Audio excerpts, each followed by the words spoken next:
So, chat, I've been meaning to talk more on this channel about nuclear weapons and nuclear weapons technology, but recent events have obviously moved that timeline up to sooner than I would have liked. So, we're going to do it right now. Today, we're going to talk about Iran, enrichment, and nuclear weapons. Hello, many of you might be joining for the first time live or you've never seen me before, but I'm Kyle. I'm not a nuclear expert, but I probably have more experience in this space than anyone using this platform like this. And I've been asked about the situation in Iran many times over the last few days. My experience in this space, as I said, is I've toured contamination zones in Japan and Ukraine. In just the last 4 weeks, in fact, I've toured a nuclear power plant in Slovakia. I just spoke at the American Nuclear Society in Chicago. I just presented at the International Atomic Energy Agency in Austria, which I'm wearing a shirt. I was just in Austria.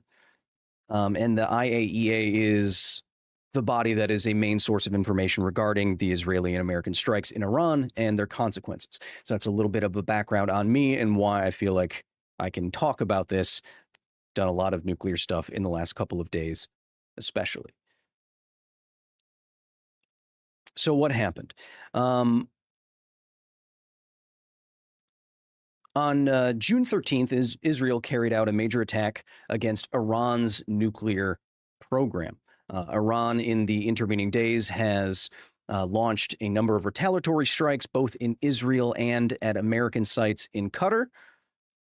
And since then, Israel and Iran have been going back and forth on ceasefire, and then the United States attacked 3 nuclear sites with bunker-busting bombs that Israel did not have access to itself, 30,000-pound bombs meant to penetrate the ground and blow up things that are underground, so-called hardened targets. These targets are in Fordow, Natanz, and Isfahan in Iran. So this is what America struck in coordination with Israel. Now there is a rather fragile ceasefire. If you want to learn more about the timeline of what happened, a number of websites detail everything basically that you could want to know. All it takes is a cursory Google search. We're going to focus on the strikes in these nuclear facilities, these enrichment facilities, why you would target them, and what enrichment is. As we will see a little bit later on, the actual damage to these sites is now debated. Either Iran's nuclear program has been set back months or been set back years, depending on who you believe, but these sites have been struck and the nuclear weapons capabilities have been affected in some way. So why did Israel target these facilities? Well, this move to target Iran's nuclear capabilities is more understandable than a lot of coordinated strikes that, say, the United States may have carried out in the Middle East in years past. This happened from Israel's perspective because Israel views Iran as an existential threat and has viewed them as such for decades, and has vowed for decades to prevent Iran from building a nuclear bomb. But why attack now? Well, recently, the International Atomic Energy Agency declared Iran to be in breach of its non-proliferation obligations for the first time in nearly 20 years, and said that Tehran, the capital in Iran, now has enough uranium enriched, which we'll talk about, to make 9 nuclear weapons. Now, while Iran insists that its nuclear program is just for energy purposes, it is very hard to believe them. Why is it hard to believe them? Well, for decades, the leadership in Iran has called Israel itself literally cancer. They have pledged to completely destroy Israel. They have supported militias that share that same goal. And lest I sound like I have a bias here, it's not that hard to prove that Iran is a credible existential threat, no matter what you may think of Israel. What you're looking at right here is a long-standing countdown clock in the capital of Iran, counting down to the destruction of Israel. That's what they had just in their capital, just hanging out. So they're very serious, or apparently very serious, about using nuclear weapons to wipe Israel off the face of the earth. If you're Israel, I could see why you might take that as a threat. By the way, this clock was targeted and destroyed last week. So, how do the targeted strikes in Iran affect its ability to make nuclear weapons? Well, for that, we need to understand what enrichment is and why it's important to a nuclear weapons program. Well, uranium is natural. You find it in the ground, and as a result, you can find it in your granite countertops. It comes out of the ground primarily as two isotopes, or two slightly, or two slightly different versions of the same atom. That's uranium-235 and uranium-238. Natural uranium, however, is 99%, as you can see in this graph, is 99. Can you see my cursor? Yeah, there we go. Is 99% U-238, which is not fissile, which means you can't split it and sustain a chain reaction. And it's less than 1% U-235, which is fissile.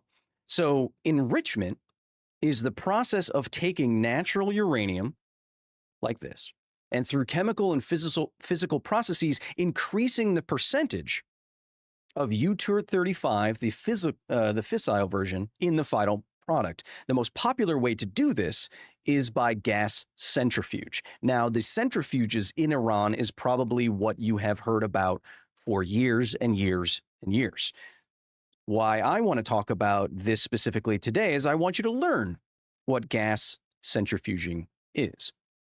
So a series of gas centrifuges looks like this. They are big tubes and they are run in parallel like this. Why would you do that? Because the process is separating these two isotopes from each other, U-235 and U-238. Now, they can do this because they have a difference in mass, but that difference in mass is very, very, very, very, very small. We're talking about a couple neutrons or not, and neutrons are subatomic particles, and they are very small. They don't weigh very much. So you have to send uranium gas through these centrifuges many, many, many, many, many, many, many, many times. Okay, are we all still following? We're going to talk about what it is technically. Okay, but what I'm saying is you take a large number of rotating cylinders, okay, and what you're doing is you're creating the centrifugal force inside such that the molecules containing U-238 move towards the outside because they are slightly heavier, while the U-235 collects closer to the center. This is kind of like if you imagine yourself going around a merry-go-round, the heavier things more so get flung toward the outside than the lighter things. And this is what is used in parallel to separate U-235, the fissile one, from U-238. Okay, so let's take a closer look at what that process actually is. Once I make it correctly sized. So this is gas centrifuging. I said gas. So once you get natural uranium out of the ground, you process that uranium chemically. And chemically, you change that uranium into a gas like uranium hexafluoride, just UF6. And that is what is fed into these centrifuges. You can see that line, that feed line of UF6 coming in the green line here. All right. Now, this whole cylinder is spinning. This whole cylinder is spinning, and as you can see indicated by these arrows, the slightly heavier non-fissile U-238 is flung out to the edges while the U-235, which is fissile, tends to accumulate near the center. Now, how this is then collected is that you have scoops on the top and the bottom that are placed specifically to grab more of the products near the center and near the outside edges. You'll see here in this diagram specifically, it's not just centrifugal forces that are separating the isotopes here. It's also thermodynamic forces. Most gas centrifuges actually look like this, where not only are they rotating, as you can see indicated by these arrows below, they are also heated from the bottom.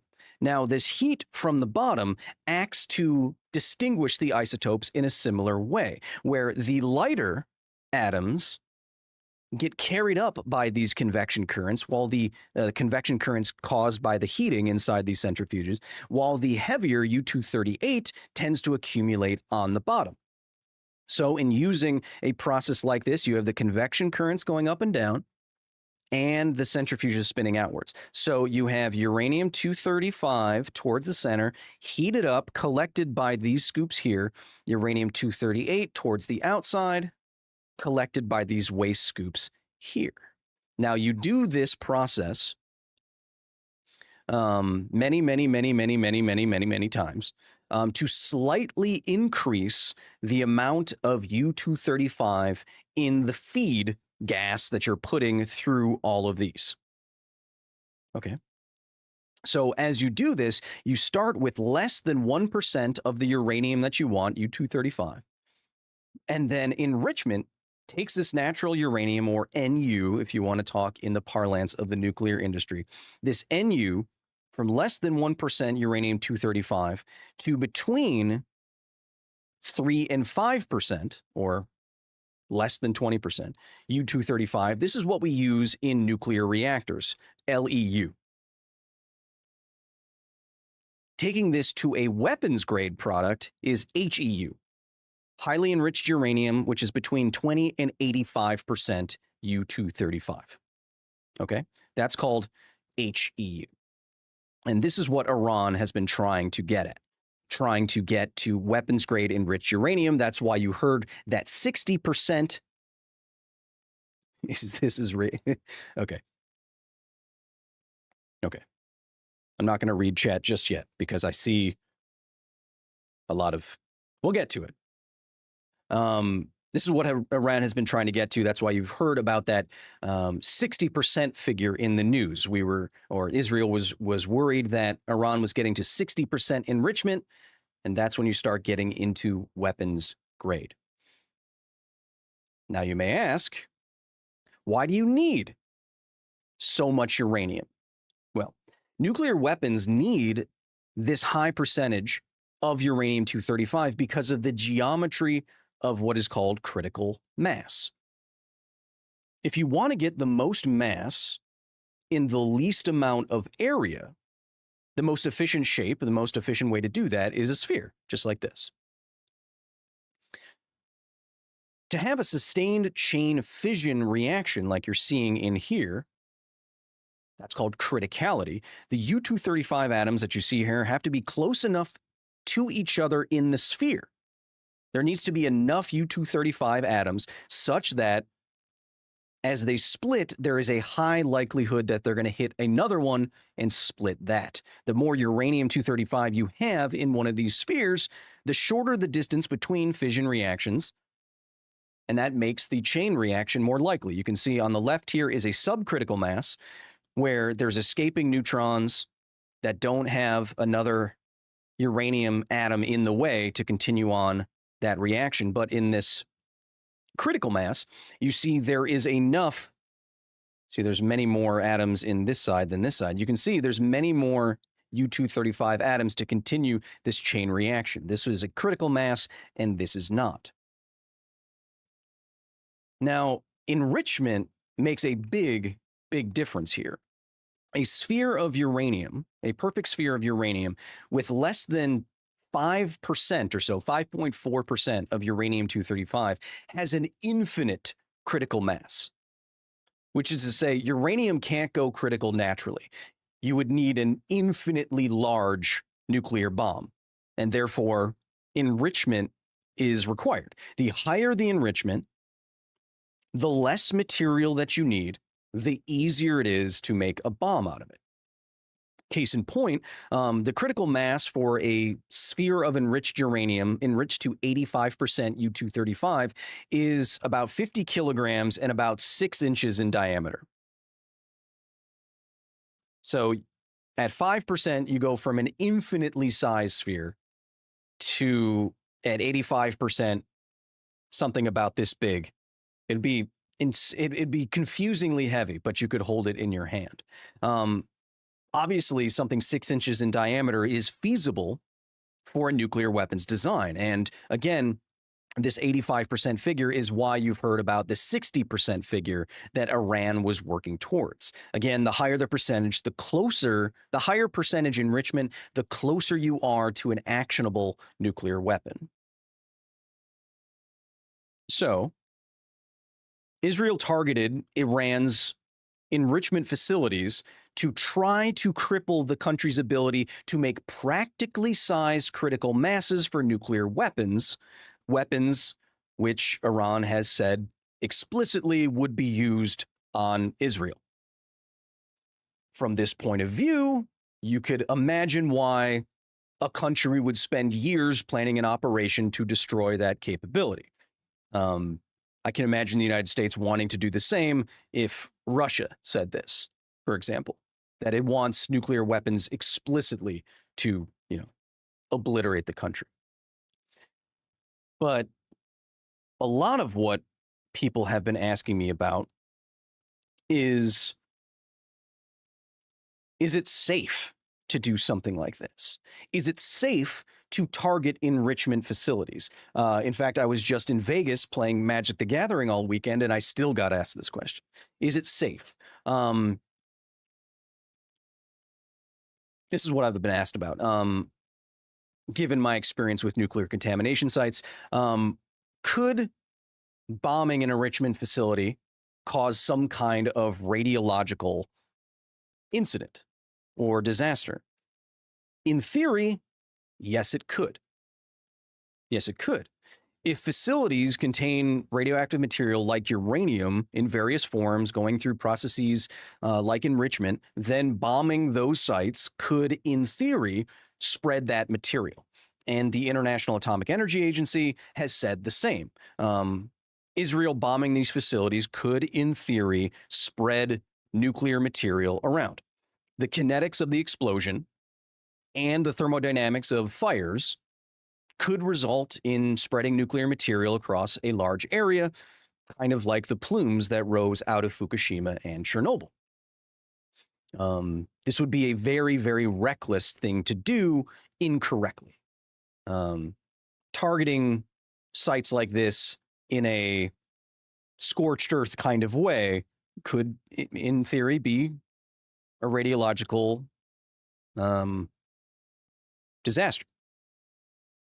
Also, as the IAEA has pointed out, targeting nuclear reactors, active nuclear reactors, could cause a meltdown of the core of those reactors. Say, if you took out all the power to a power plant and its backup generators failed or what have you, you would have a situation where you have decay heat in the core that is unable to be removed, and then that core could melt down, leading to widespread dispersal of radioactive material.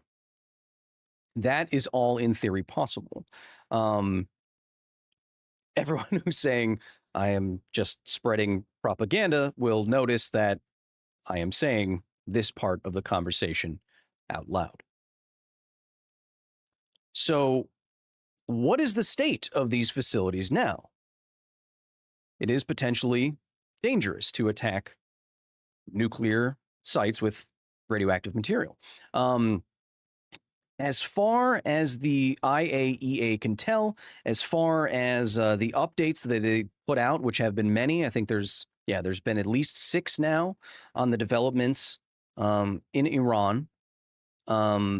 according to the International Atomic Energy Agency, who has been monitoring these sites in Iran for many years now, the combined American and Israeli sites did not.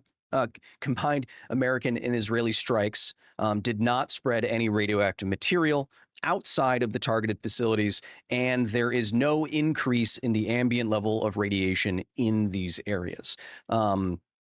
This makes sense when you understand the kinds of facilities that were actually struck,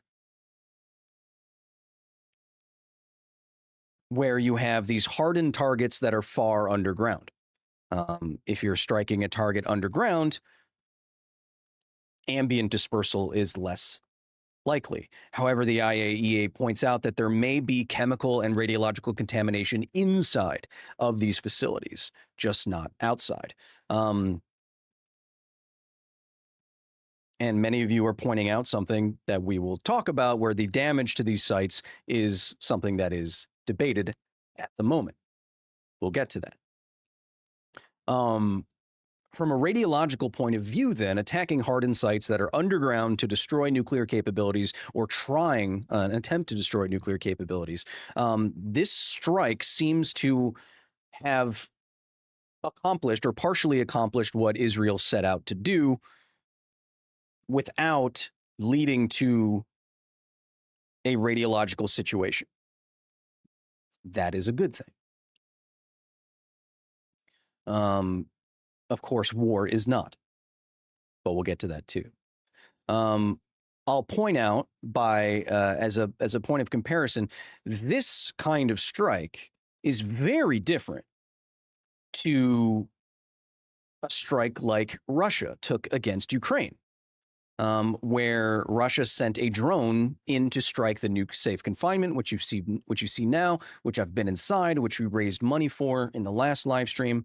When they struck this with a drone, I called this nuclear terrorism, because this was a strike with an explicit purpose to create fear and to possibly spread radiological contamination, make it harder to contain the radioactive material inside the NSC, inside the dome. This did not affect the power distribution in Ukraine. It did not affect any weapons capabilities in Ukraine. This was explicitly for fear and for possible radiological emergency.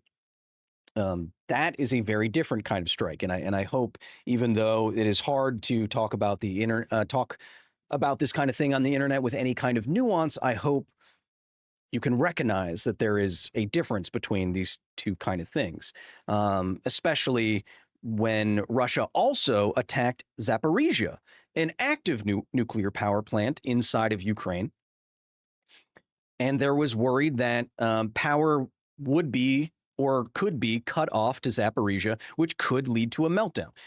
This active power plant was actively targeted in a military operation. I also know people who were taken hostage in Chernobyl. That's a very different kind of thing than what happened just a few days ago in the Middle East. Just want to make that explicit. So what happens next? That's a big question. What happens next? Of course, the Americans and the Israelis so far have said that this was a great success. However, from the point of view of a place like the International Atomic Energy Agency, the combined strikes inside Iran do decrease nuclear safety worldwide. Nuclear safety and security. The strikes obviously invite retaliation from Iran, which has already happened in Tel Aviv and Qatar on American bases. And of course, this increases the future risk of nuclear war between these nations. So by striking these sites, it does lower nuclear security.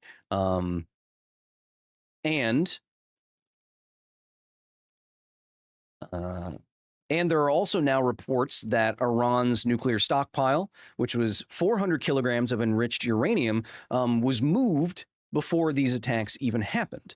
And that even the bunker busting attacks from the United States in Fordow, Natanz, and Isfahan, the attacks did not completely obliterate these sites, as the President of the United States has claimed.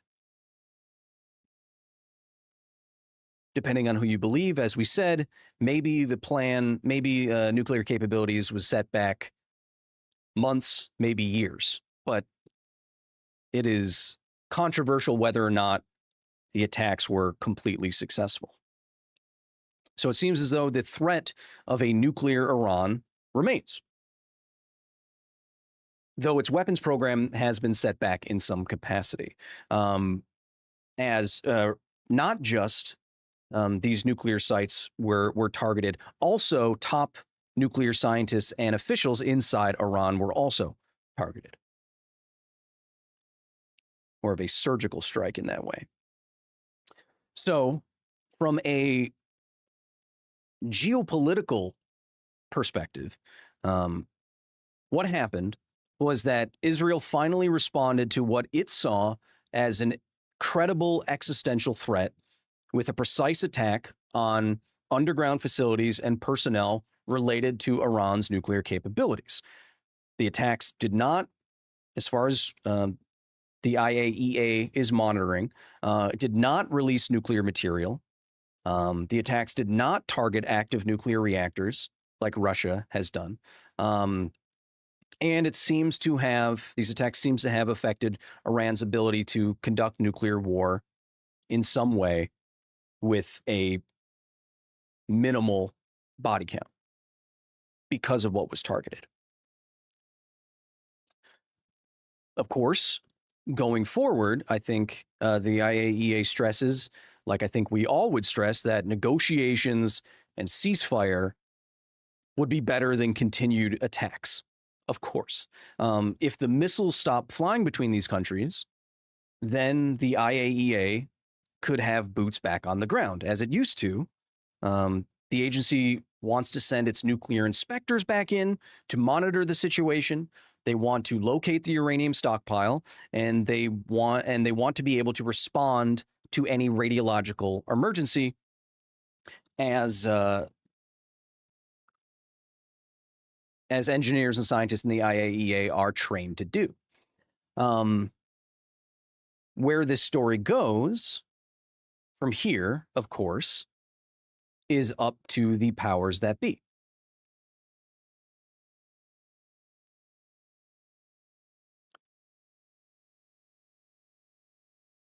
So from this point, I've gone through basically all the technical information that I think is interesting and or relevant. I'm going to edit the stream probably after we're live to probably end somewhere around here so that you can share this if you want to, or you don't want me yapping or reacting to chat. But if you've had questions up until this point, I think now is when we can get to them. So I'd like to do that now, and I'd like to look at both of your beautiful faces on Twitch and YouTube, as long as we can stay civil and respectful of everyone here.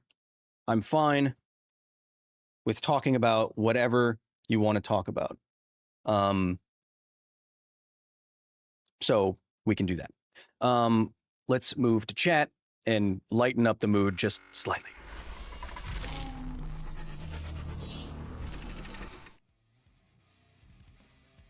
Okay, chat.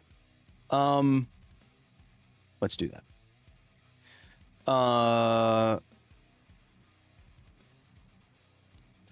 Let's see. What happens if Putin gives Iran nukes? I do not have a technical answer for that. I can only say that Iran has been explicit. Its leadership has been explicit in wanting to use nuclear weapons to completely obliterate Israel off the face of the earth. Hey, Kyle, do you think cutting power would have failed enrichment? Well, targeting these facilities, you wouldn't just want to cut off power. Then you'd still maintain their capability completely. You just have to restore power. You would want to destroy the things, the very technical, hard to replace, hard to build things. And that seems to be what they wanted to do. From what I heard, the uranium is about 60% enriched. Could that be enough to make a nuclear weapon, or does it need more enrichment? Says Roland 12 Pierce. So, yeah, like we said, enrichment vastly decreases the critical mass that you need. 85%, as we said, is a sphere that could fit in your hand, though it would be very heavy. 60% is the figure you keep seeing because that seems like the limit of feasibility. You would need a very, very, very large critical mass that was very heavy, that would be hard to lift off the ground and make a feasible nuclear weapon out of. So it seemed like 60%, that figure that you're hearing, seems like one of those signposts that people were worried about. Oh, it's getting to 60. That means they're getting much closer to using nuclear weapons. Corn Pops, I don't know what that is.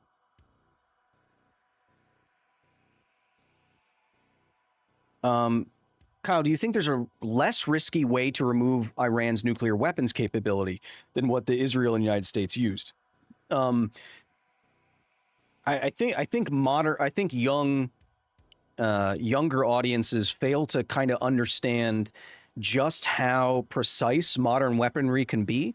And so I don't know if you can do it much more precisely than this. You're talking about single targets that can hit within a few meters and target exact. Basically, what I'm saying, this is not invading a country with a bunch of collateral and trying to do what you want to do. This is from thousands of feet in the air, sending a missile that can hit within a few meters on the ground to one location. There's not a lot of more targeted ways to do this, although Israel has done some, I gotta say, very unconventional things to precisely target what it sees as its enemies.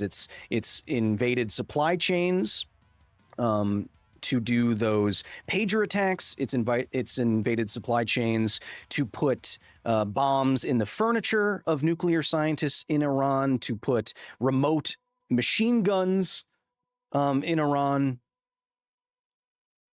Israel is very serious about being very targeted and very technical. Kyle, how long would it take to go from 60 to 85% with a few dozen centrifuges? I don't know. You need many centrifuges. I don't know what the exact timeline is, but I know that Iran has been trying to do that, has been continuing their program for years, but I don't know technically.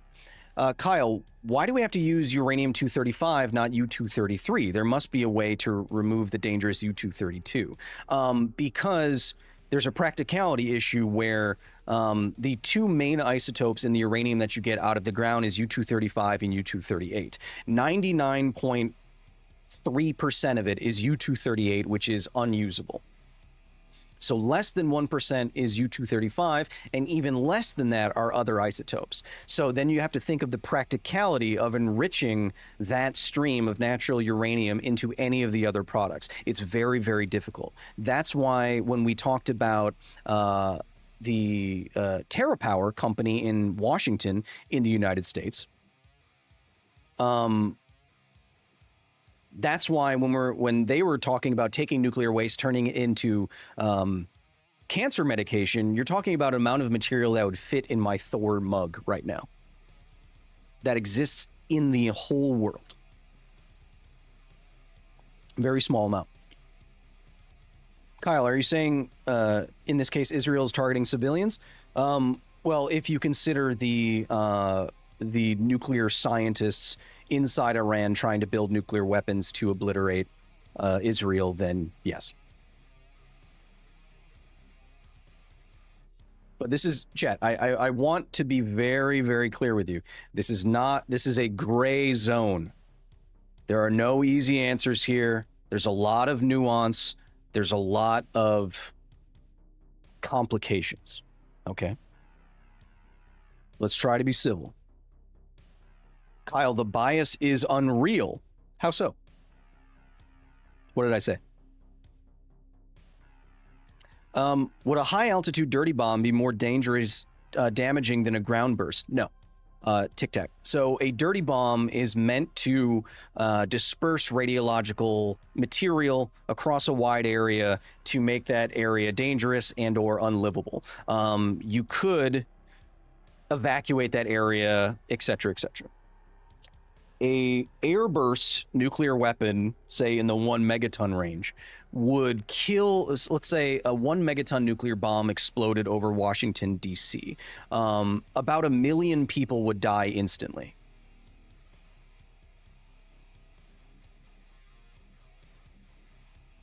According to estimations. Now, Chet, let me be clear. Kyle, you're American. Anything you say is biased. Let's be clear about the bias thing here. This is different. This is a different situation in that one country is explicitly, many times for many years, has said, once we get nuclear weapons, we will destroy every single person in that other country. That seems very. That seems like a very credible threat, right? Or at least that is what they have said publicly. So if I was the other country, I think I would have to take them seriously when they started enriching nuclear material, right? What shampoo do you use? It's a secret.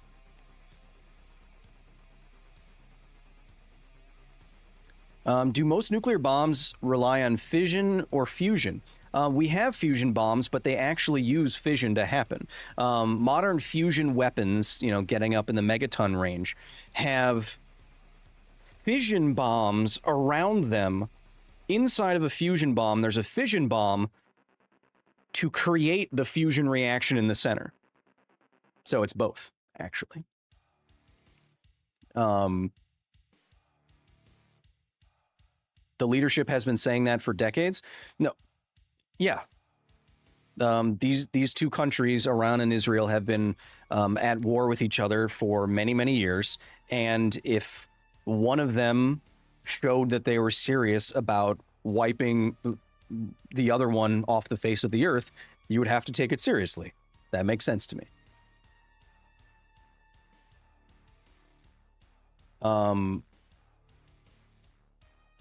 Kyle, did you ever think of studying nuclear science in college? So I have a degree in civil and environmental engineering, and then I have a master's degree in science communication. I'm not a nuclear expert. I've just spent the last 5 or 6 years of my life pretty ingratiated in the topic, and now I'm working closely with industry. Like I said, I just got back from speaking at the International Atomic Energy Agency. I was 2 weeks ago, I was at the American Nuclear Society. I was in Slovakia touring a power plant. I've consulted with the Department of Defense, the Department of Energy. I've talked with the United Kingdom about siting nuclear waste repositories. I'm not the smartest nuclear guy in the room, but I hope, Chad, if any of the previous presentation, I know this can get heated, but if any of the previous presentation was useful and or interesting, I spent a lot of my day really stressing out about doing this correctly. If any of it was interesting to you, spam your favorite emoji right now, and then we'll get back to the questions. While I read off another question. Kyle, how long would fallout be a threat? That's it depends on the weapon. It depends on how the weapon explodes. Thank you, guys. Thank you. Thank you for the soup. This is stressful, Chad. I don't want to talk about this stuff. I'm a silly science guy. I don't want to tangle myself up in all this nonsense. No,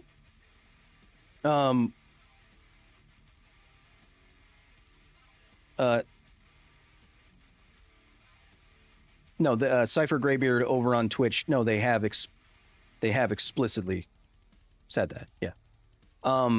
So what did you say?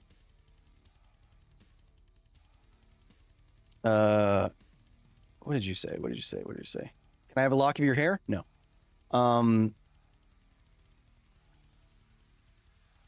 What did you say? Oh, how long would fallout be a health threat? Depends on the weapon. So, like we said in a video, like why isn't Japan a nuclear wasteland?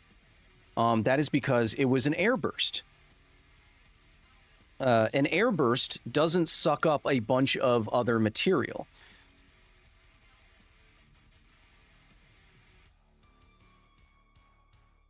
So on a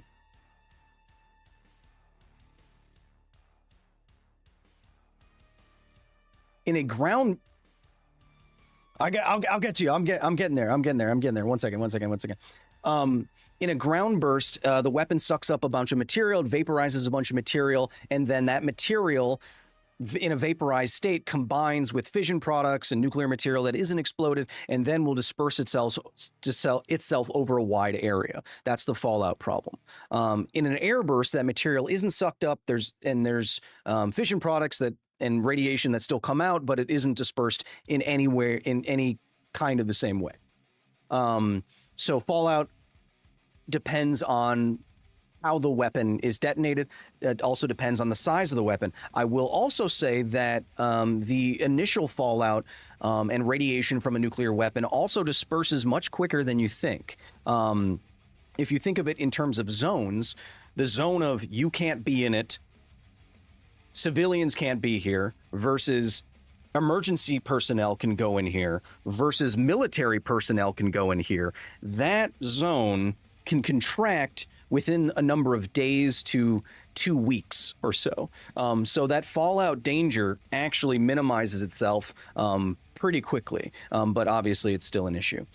Daniel with the Rs 100, why is it harder, the process of making plutonium, compared to hundreds of centrifuges? Because you need to use nuclear reactors to make plutonium. You have to irradiate other nuclear material in a nuclear reactor to make plutonium. That's where the proliferation issue comes with nuclear waste and nuclear reactors, is that you can make plutonium. Plutonium is naturally made in the process of burning nuclear fuel down to make electricity, and that's how we get plutonium. But that's much harder to do than enriching natural uranium, right?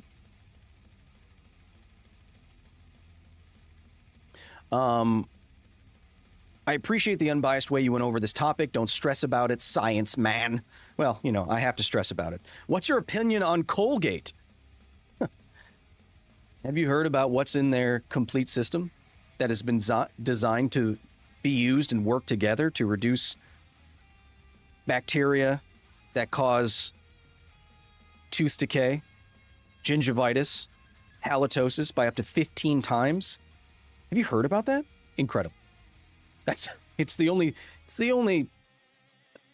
holistic mouth care system that I use. That's for sure. Could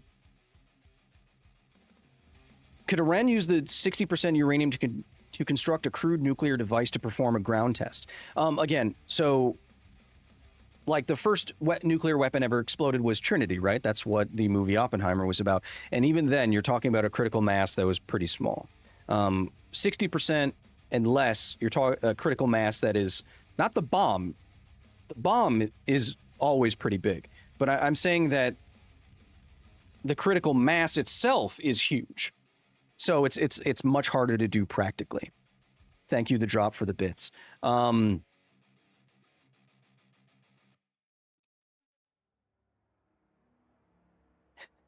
I made that Colgate joke reference and how fantastic Colgate is because many of you saw a Colgate ad in the front of this live stream.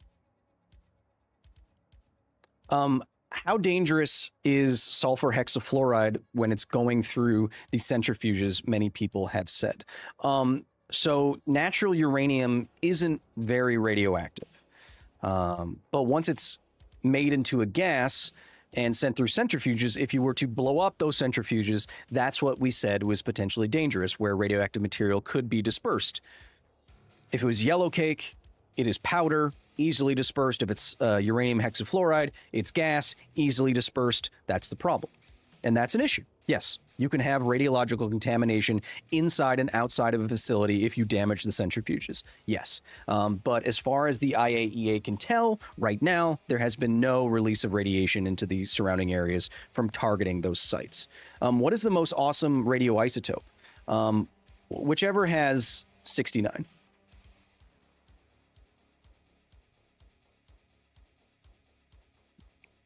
What happens to the U-238 left over for enrichment? It gets sent back through.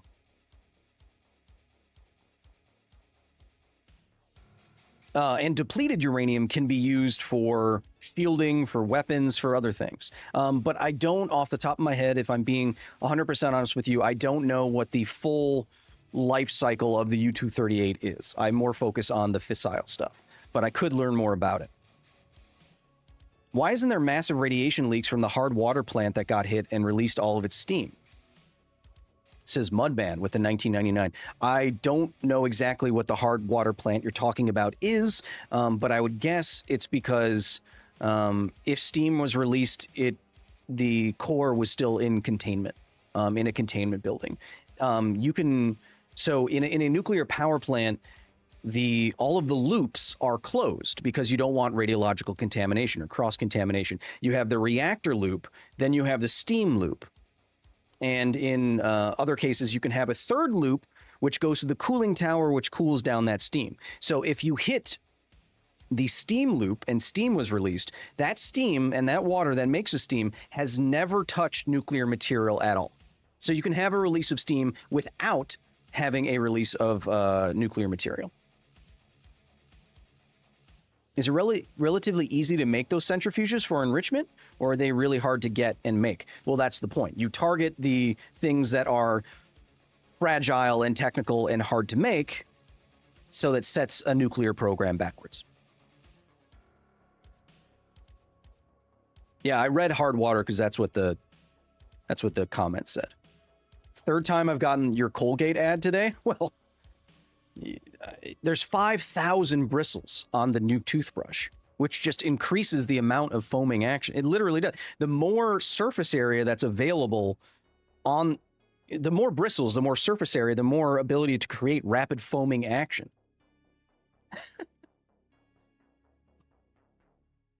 But many of you are asking me about a claim that I was making. About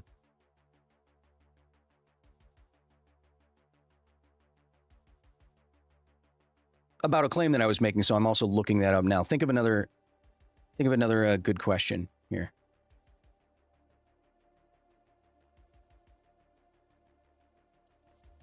One second. I want to also be clear with you. Of course I do.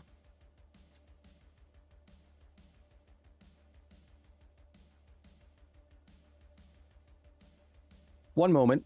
400 bits for the toothpaste fund. Don't worry, I'm good.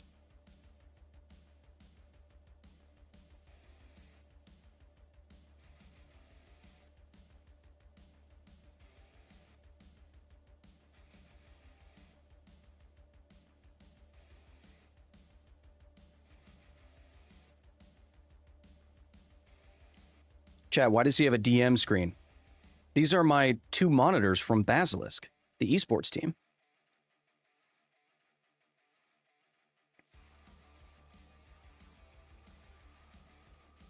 It hides the shampoo? No. Since Pluto is not a planet, plutonium should not be an element anymore. That's not how naming stuff works.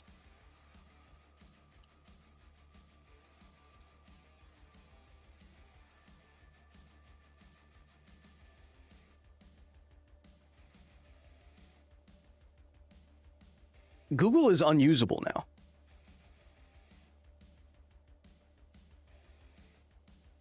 Google is unusable because of all the AI slop in this.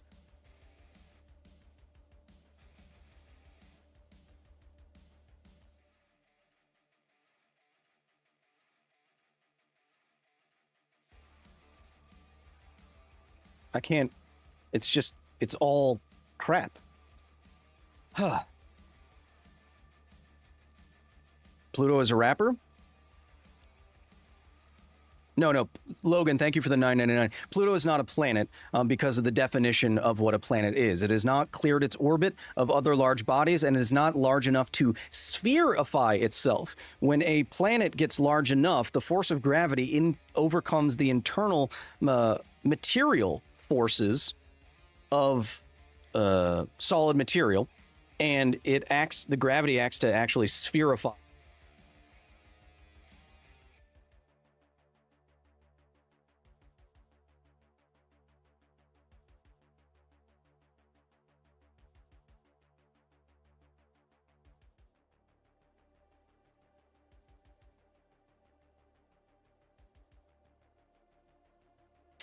I must have hit the microphone. So you could have, in theory, a planet that is a total square, but it wouldn't. You could have a celestial body that's a total square, but it wouldn't be considered a planet because it doesn't have enough mass for the gravity to unsquarify itself. Yeah, maybe they were trying to silence me. Yeah. So what did? Oh, this is a great question, Anubis. Yeah, Colgate turned on me. What did Stuxnet do to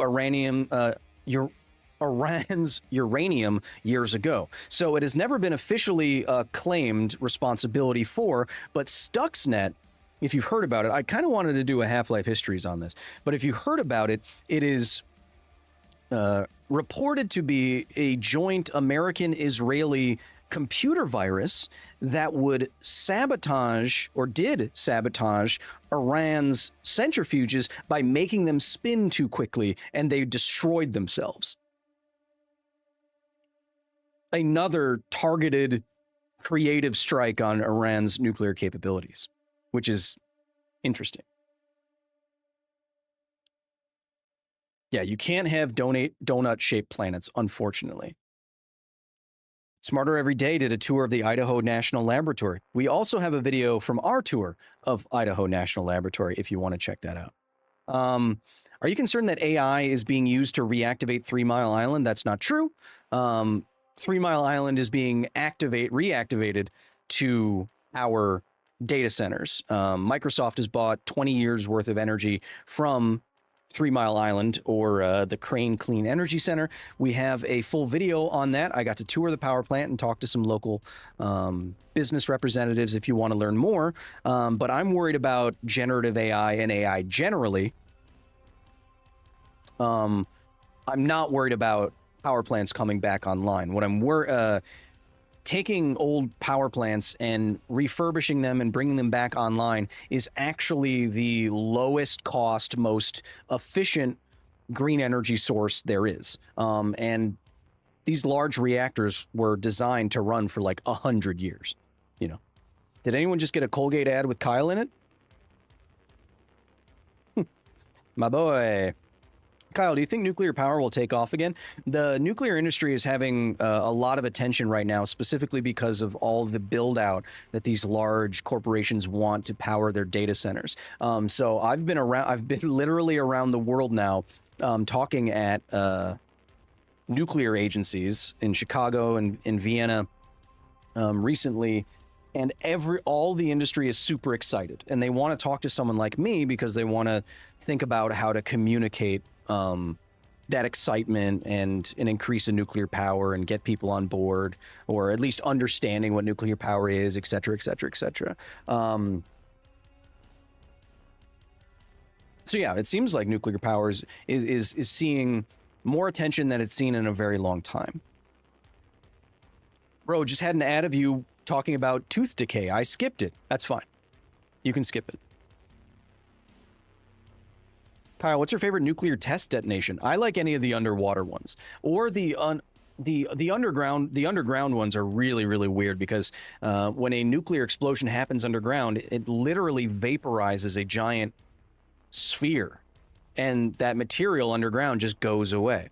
And you can watch these underground tests where the earth shakes and then it all falls as though the rug has been pulled out from underneath the earth, as it all collapses into this sphere that turned into gas. And it looks so weird. It's like someone pulled the rug out from reality, and reality just started falling down. It's very weird and very cool. Chat wants you to think twice if you're threatened by Big Pluto.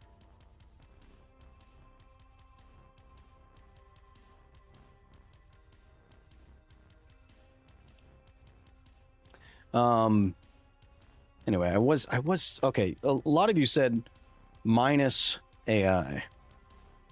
Chat, that's a good thing. If you want to remove the Google AI summary from your Google searches, type minus AI into the box as you do it, and it will remove that summary.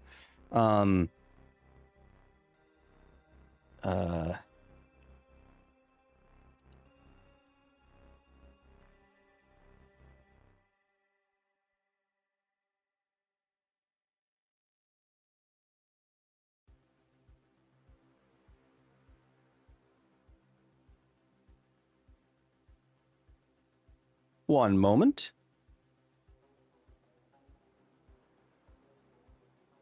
One moment.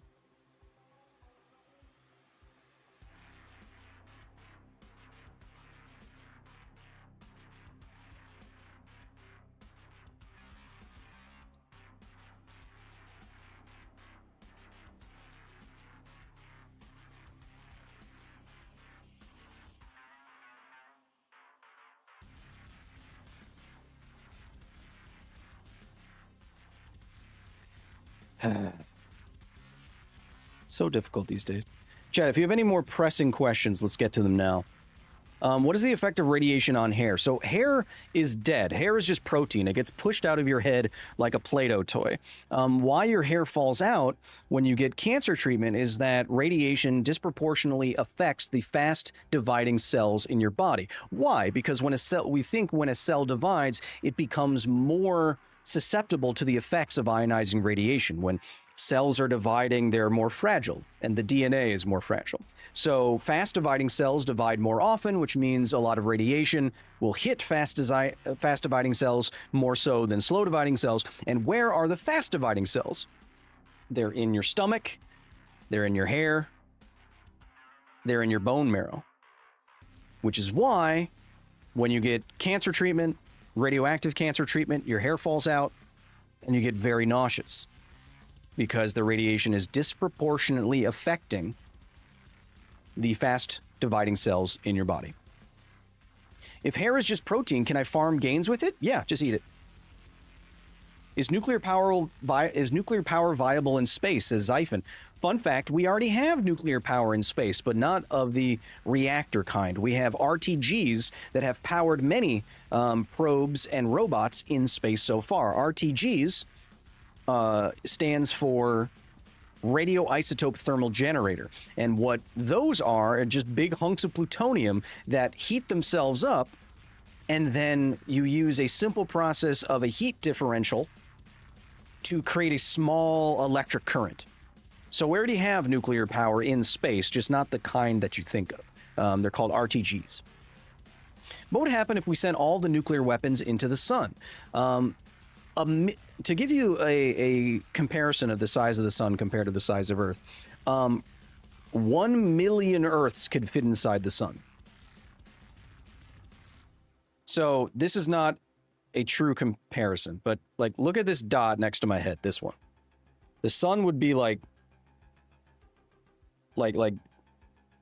so much, it would be like this big. Probably. It would be this big. Now imagine if everything on this little dot, if we launched all the nuclear weapons from this tiny little dot, which is the entirety of Earth, against this big thing, which is already a giant fusion reaction in the sky. You can imagine what would happen. Nothing. I hope you can do a Half-Life Histories on the Soviet abandonment of their RTGs.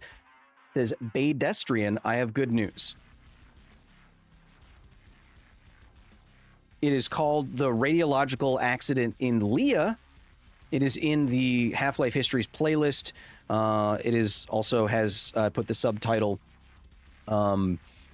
Nuclear Bonfire if you want to learn more about it. Who would win, 1 trillion lions versus the sun? I also did a video on that.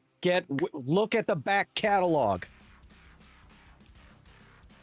So, chat, I know a lot of you had some follow-up questions. A lot of you had questions for me. I will try to do any fact-checking that I need to do and put it in the comments below this live stream. But I hope this was useful in some way to you. I hope that you learned something. I hope that I presented the technology and why the strikes happen in sort of unbiased way. I hope you understand what enrichment is and why we do it. Coming up at the facility, nothing nearly as serious as this, talking about how Batman doesn't understand nuclear physics at all. Looking at you, Christopher Nolan. More Half-Life histories, more travel videos, more gaming streams this weekend. Hopefully we can get a little bit less serious and avoid World War III. No country should have nukes. I agree. I think nuclear weapons are the most dangerous thing ever created, aside from maybe TikTok. That's a joke, but only kind of. So chat, I hope to see you on the next live stream, the next video, the next short, the next whatever it is. I will be here doing my darndest to educate and entertain you at the very same time. Chat, thank you for being here. Thank you for being relatively civil. And I will see you soon.